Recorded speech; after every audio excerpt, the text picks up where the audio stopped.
Diáspora Spot, a alma portuguesa no mundo. O seu podcast da Diáspora Lusa começa agora. Bem-vindo ao Diáspora Spot, o podcast da Diáspora Lusa que dá voz aos portugueses espalhados pelo mundo. Procuramos saber como vivem as comunidades portuguesas na diáspora e como é que os nossos imigrantes mantêm a ligação a Portugal e à cultura portuguesa. Hoje o nosso destino é Joanesburgo, na África do Sul. A nossa convidada é Isabel Rebelo de Gouveia, professora de português, que cresceu na África do Sul. Viva, Isabela! Olá, olá Marta, tudo bem? Como é que começou esta história na África do Sul da família? Eu nasci em Lisboa, mas os meus pais vieram para Moçambique, tinha eu 1 ano e meio. E depois vivemos lá só 3 anos. O meu irmão nasceu lá em Lourenço Marques, que agora é Maputo, não é? Nasceu lá e depois viemos para a África do Sul, tinha eu os meus quatro e qualquer coisa. E portanto já estou cá há muitos anos. Eu não tenho memórias de viver lá porque era muito pequenina, mas as memórias que eu tenho de Claro. Lourenço Marques era de ir lá de férias. Nós íamos passar sempre as férias a Lourenço Marques. Depois de 74, a coisa complicou-se um pouco para ir a Moçambique, portanto parámos depois de 74. E depois as férias já eram feitas cá e em Portugal. Nós, Bem, com os meus pais, íamos sempre a Portugal passar férias. Portanto, a ligação com Portugal sempre esteve aí desde pequeninos. e sendo portuguesa, quais foram os desafios de crescer na África do Sul?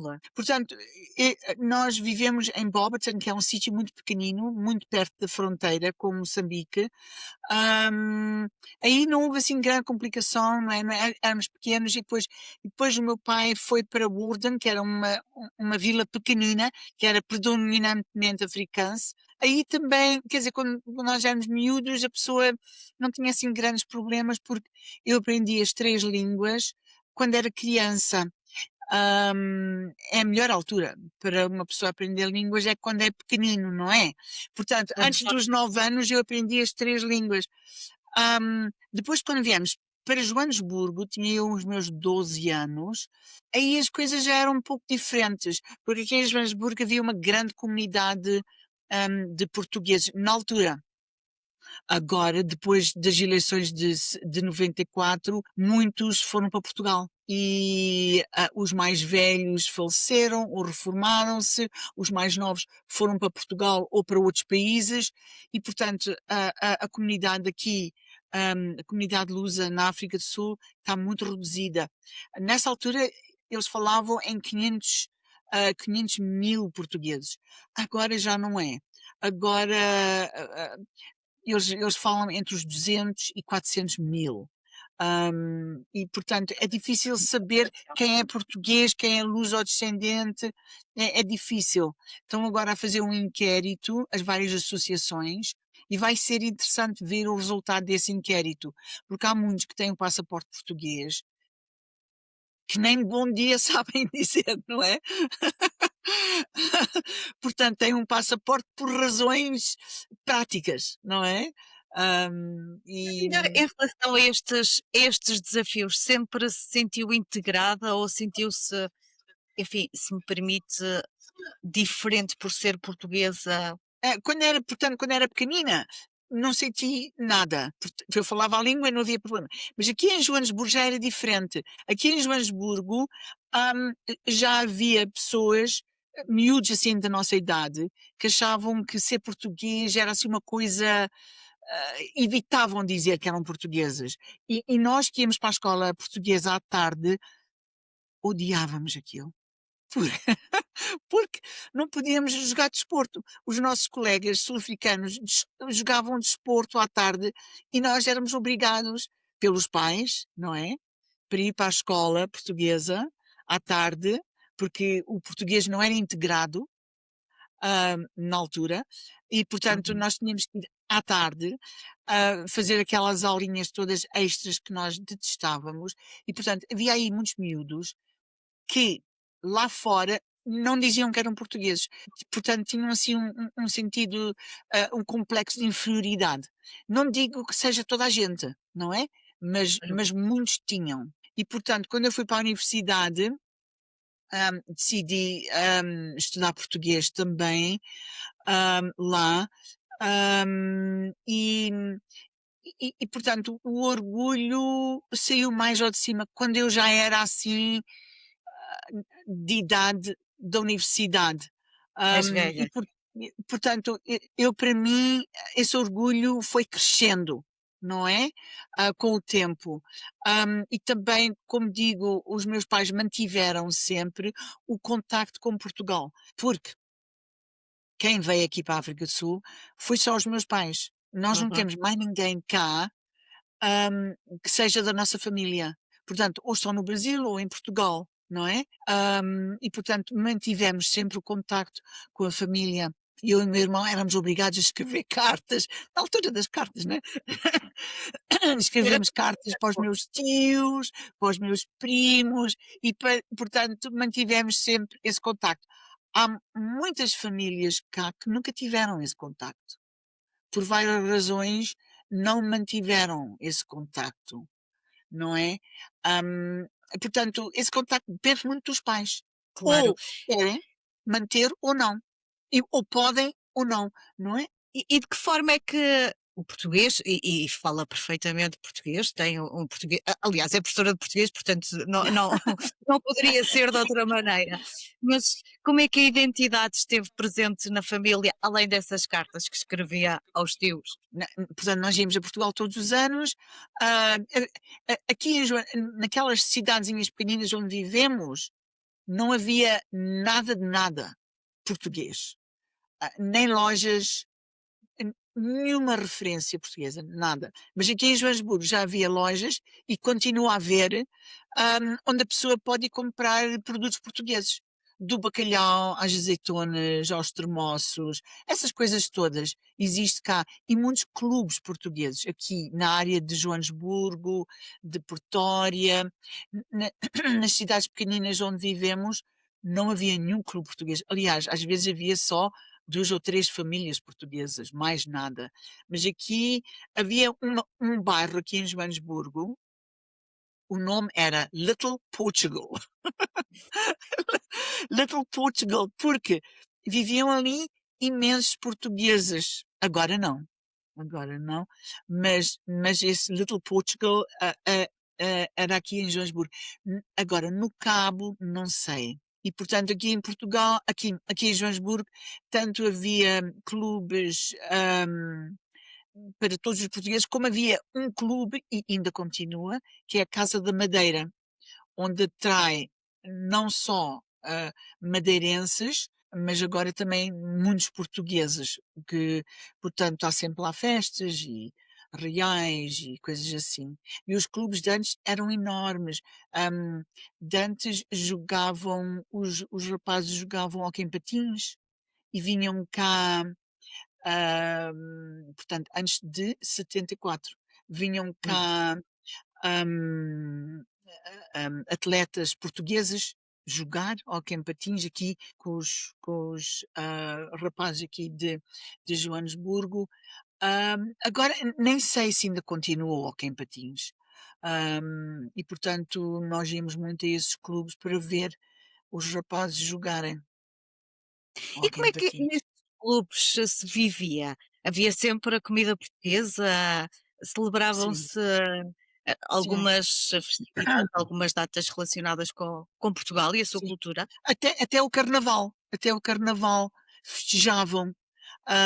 E aquelas festas de São João, do Santo António, essas festas todas, essas marchas, havia isso tudo. Agora não sei, porque, quer dizer, entretanto casei com um luso-descendente de Port Elizabeth, que é um sítio longe daqui, e depois também o meu irmão já não jogava hóquei em patins, portanto parei de ir aos clubes ver esses jogos de hóquei em patins e, portanto, casei, portanto, já não ia. Portanto, havia sempre aqueles bailes, aquelas marchas, essas coisas todas. Aliás, alguns desses clubes ainda existem, continuam, ainda têm restaurantes, São etc. menos, mas são São menos, menos. são, porque a comunidade está muito reduzida. Está mesmo muito reduzida. Porque é como eu digo, alguns dessas pessoas ou já faleceram ou, ou foram para Portugal e muitos dos filhos não falam português, não se sentem integrados na comunidade portuguesa. Portanto, eu acho que também depende muito dos pais. Nós temos um filho e por os primeiros 4 anos falamos só português. Mas há muitas pessoas que não fazem isso, não é? Eu tenho a sorte do meu marido falar português, não é? E, portanto, foi fácil nós falarmos português com o Pedro. Ele chegou a um ponto, quando foi para a escola, que tinha uma pronúncia americana, porque o inglês ele aprendeu a ver Walt Disney na televisão, portanto, era grass e raft e castle, e os miúdos aqui assim não falam o inglês assim, portanto é castle, gross, e houve uma vez uma pessoa que me perguntou se eu tinha adotado um americano. Eu disse, não, não, ele não é adotado, ele é mesmo meu filho, não é adotado, não, não, não, ele fala assim com esta pronúncia porque nunca aprendeu inglês connosco. Foi através de ver filmes na televisão que ele aprendeu o português. Portanto, em todos os países, seria ótimo se o governo português tivesse a, a mandar mais dinheiro para haver mais aulas, mais professores, etc, etc. Concordo perfeitamente. Concordo que poderia haver uma presença mais forte. Mas eu acho que, como eles dizem em inglês, at the end of the day, depende de nós. Não é? Claro. Nós os pais, ou falamos português com os filhos porque queremos que eles aprendam a língua, não é? Ou não falam, mas às vezes também há pessoas casadas com uma pessoa de outra nacionalidade e depois torna-se difícil Claro, o inglês depois manter, domina. Mas falou do manter. seu filho.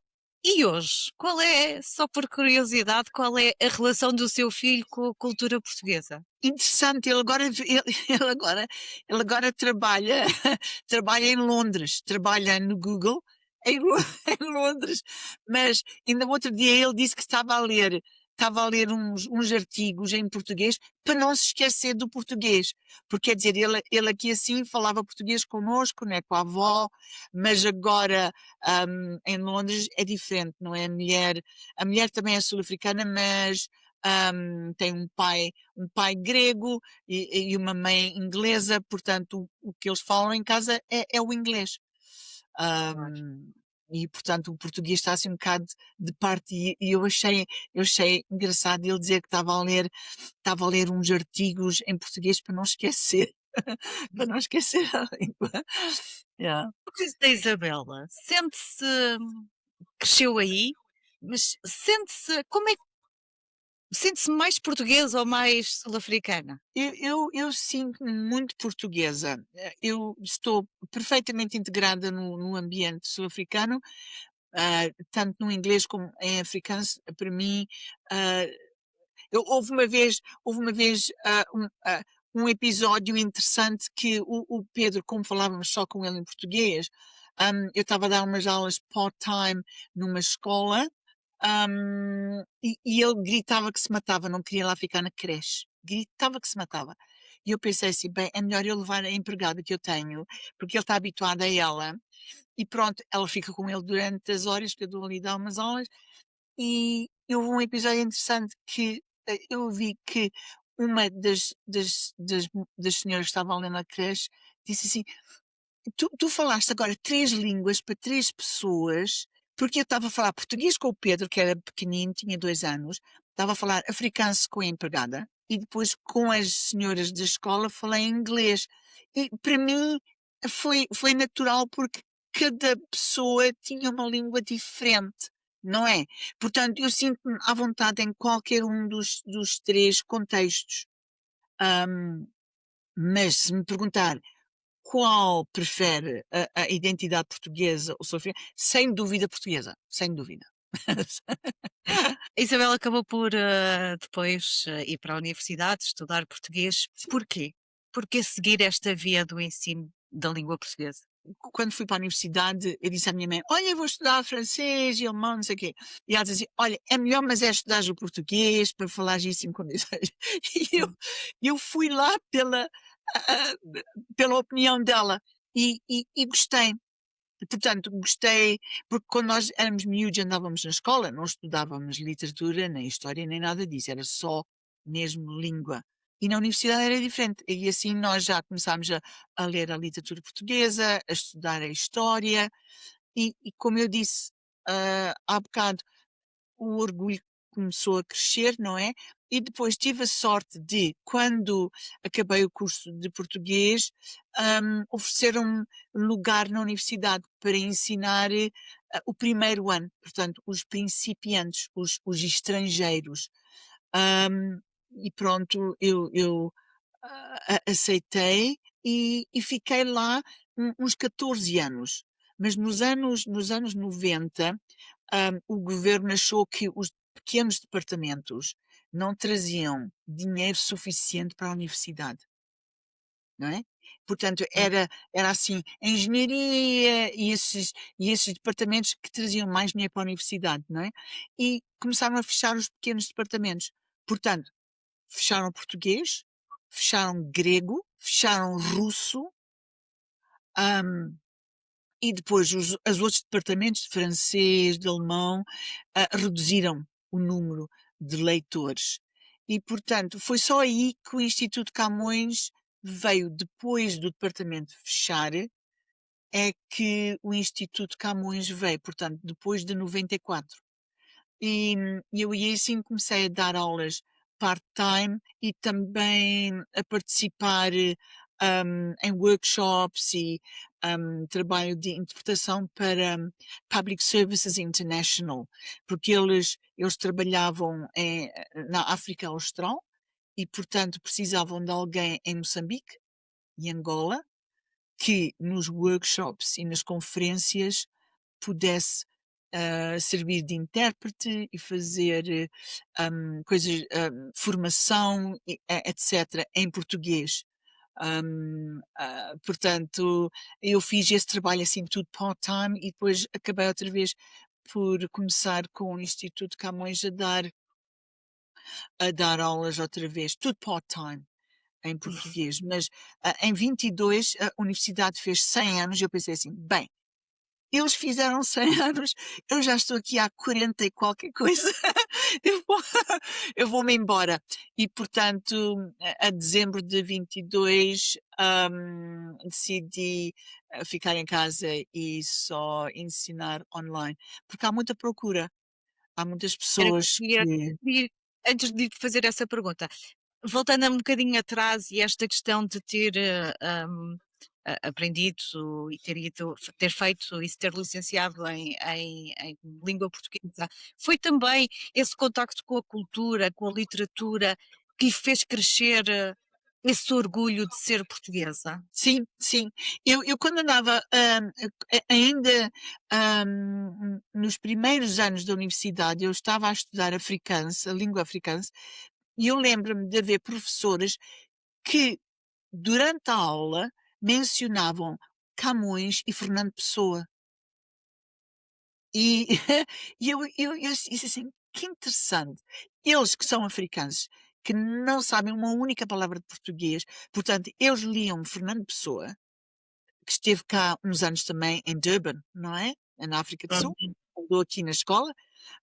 Eles falavam de Fernando Pessoa, por terem conhecimento das obras deles, em inglês. E depois tive uma professora de linguística que, hum, pediu para eu fazer um estudo sobre as palavras portuguesas no afrikaans. Há São aí assim umas. Diga, diga. muitas? Não são muitas e muitas delas até já caíram em desuso, mas, por exemplo, a palavra aia, que é uma palavra muito antiga. Portanto, estas palavras entraram no vocabulário africano no século XVII e XVIII, porque havia escravos da Malásia, não é?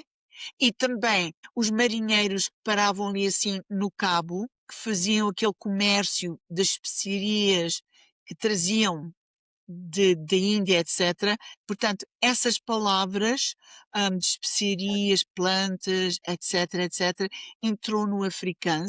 Há uma palavra que eles ainda usam, basta. Nós ainda usamos a palavra basta em português, não é? É uma palavra em africano que veio diretamente do português. E depois algumas delas, por exemplo, tronco, a palavra tronco, que em africano se deu tronc, que é uma prisão, não é? Ahm, e depois há um instrumento musical que é ramkiki, que vem do rabequim. Portanto, ela, como africance, não podia ir aos dicionários etimológicos ver a origem da palavra, porque ela era africana, não podia. Portanto, eu é que tive que fazer esse trabalho, porque na altura, nem havia mais ninguém português a estudar africano. Falava-me há pouco da procura. Quem procura aprender português hoje e já está reformada, mas continua a dar estas aulas online de língua portuguesa, há muita procura. Quem é que a procura? Bem, há uns anos havia aqueles que queriam o Golden Visa, não é? Vocês sabem que existia, não é? Portanto, havia essas pessoas que precisavam de aprender português para escrever um exame, etc. Depois pessoas empresárias que vão a Moçambique e Angola, algumas pessoas que têm ou marido ou mulher que são portuguesas. Depois, eu também ensinei muitos engenheiros e geólogos da famosa De Beers, que minavam os diamantes aqui e também iam a Angola, muitas vezes, não é? Uhum. Portanto, essas pessoas, variadíssimas profissões, pessoas que precisam mesmo de aprender o português. Por exemplo, há o mais antigo monumento sul-africano é um padrão que temos aqui na WUTS. Se vocês forem ao Google Search e procurarem o São Gregório, o padrão São Gregório Bartolomeu Dias, vocês veem o padrão como está aqui na universidade, porque em 1938 houve um professor, Axelson, que encontrou fragmentos desse padrão Uhum. na área de Quaihook. Portanto, isso foi tudo, obviamente, com artistas, eles reuniram esses fragmentos todos e, portanto, o padrão está ali intacto.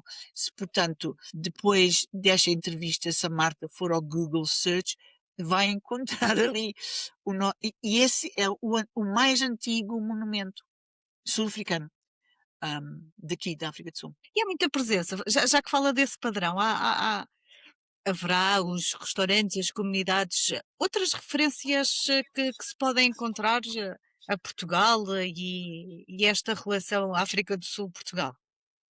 Oh, Há assim houve, uma houve relação. agora, houve agora o Dia Internacional da Língua Portuguesa, não é? 5 de maio, não é?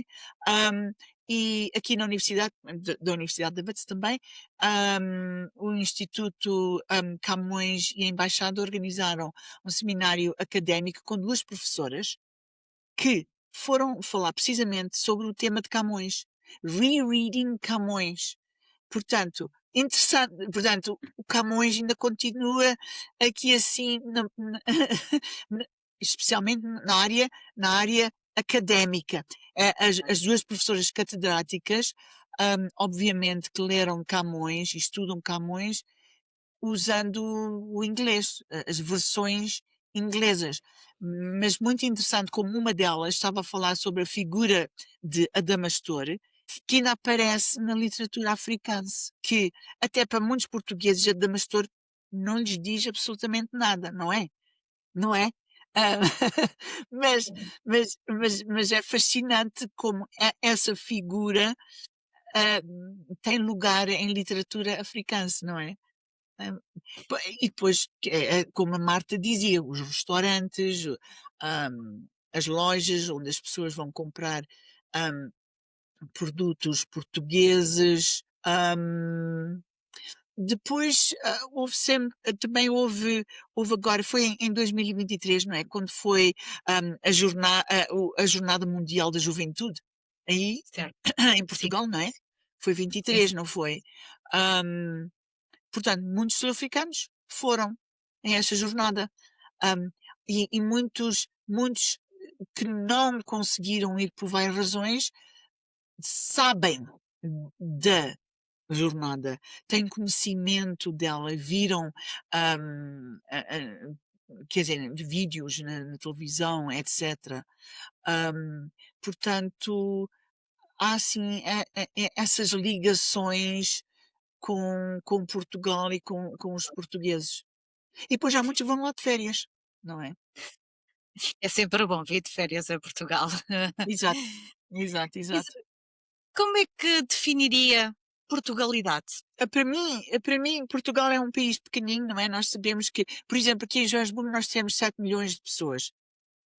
Joanesburgo e arredores, não é? 7 milhões. Vocês têm quê? 11 milhões, não é? Portanto, é um país pequeno, mas, mas eu acho que é um país pequeno, mas com um coração muito grande. E viu-se mesmo aí nessa jornada onde vocês aí assim tiveram uma projeção internacional, não é? Porque vocês organizaram isso muito, muito bem. Eu talvez tivesse havido algumas falhas, mas nós na televisão não vimos falhas nenhumas. Olha, Não vimos não vimos falhas nenhumas, aquilo correu na perfeição, não é? E portanto, não só para o mundo católico, mas também muitos cristãos que foram, ou, que têm conhecimento, dessa jornada, hum, e depois, portanto, houve também o Salvador Sobral, não é? Há uns anos, não é? Depois, Eurovisão. yeah, yeah. Portanto, vêm cá sempre a Joanesburgo, muitos artistas, veio várias vezes Carlos do Carmo, hum, Camané. Eu lembro-me que o Pedro tinha os seus 20 e poucos anos e nós levámo-lo, hum, a esse espetáculo do Camané. E ele dizia assim: "Olha, obrigado, eu até gostei muito do espetáculo", que não é vulgar uma pessoa de 20 e poucos anos gostar de fado, não é? Hum, Pelo menos aqui, pelo menos assim no estrangeiro. Aí em Portugal não sei, mas no Também. estrangeiro, 20 e poucos anos não estão assim muito interessados nesse género de música, não é? E mas o Pedro, quando era pequenito, quando passava tempo em casa da minha mãe, o que é que havia na altura? Discos de vinil, e o que é que a minha mãe tocava para ele estar entretido? Os fados. Portanto, quando ele chegava lá e queria ouvir muca, a muca que ele queria ouvir era a música do fado, não é? É por isso que eu digo, depende muito dos pais, dos avós, dos tios, como vão educando, as crianças enquanto são pequeninas. Porque é quando são pequeninas é que a pessoa pode semear essas sementezinhas, como dizem os ingleses, não é? Yeah. Perguntava-lhe como é que define Portugalidade, ser português? Olha, é uma mistura disso tudo, da pessoa ter orgulho nesses aspectos todos, de nós termos uma presença enorme no mundo, historicamente, não é? Hum, f Há pessoas que não gostam do termo, viagens de descobrimentos, não é? Preferem viagens de exploração, seja como for. O facto é que nós, os portugueses, fomos os primeiros a chegar lá à Índia, não é? Depois nós é que vieram os holandeses, os ingleses, os espanhóis, etc, etc. Portanto, nós carregamos esse esse peso histórico, hum, que é, portanto, ser português é carregar esse peso, ter orgulho na nossa música, na nossa cultura. Há dias alguém perguntou-me se estes brincos eram da Índia. E eu disse: "Não, não, não é não é da Índia". Depois tive que explicar, filigrana é uma arte em Portugal e, portanto, há muito então não há uns anos, há muitos anos, a Sharon Stone fez aquela, o Coração de Viena famosíssimo, não foi? Que era Sim, feito senhor. em filigrana, não é? Portanto, ser português é ter orgulho nestas ligações todas. E nós que estamos no estrangeiro, acabamos não só por ser portugueses ou sul-africanos, mas ser assim uma mistura de ambas as culturas, de ambas as línguas. E para mim isso é enriquecedor, na minha opinião. E portanto eu acho que ser português é isso tudo. É portuguesa, obviamente, né, vive na África do Sul. Sente que, Portugal, a escuta? Sente que tem voz em Portugal? Portanto, nós ah, podemos votar, não é? Para as eleições, não é?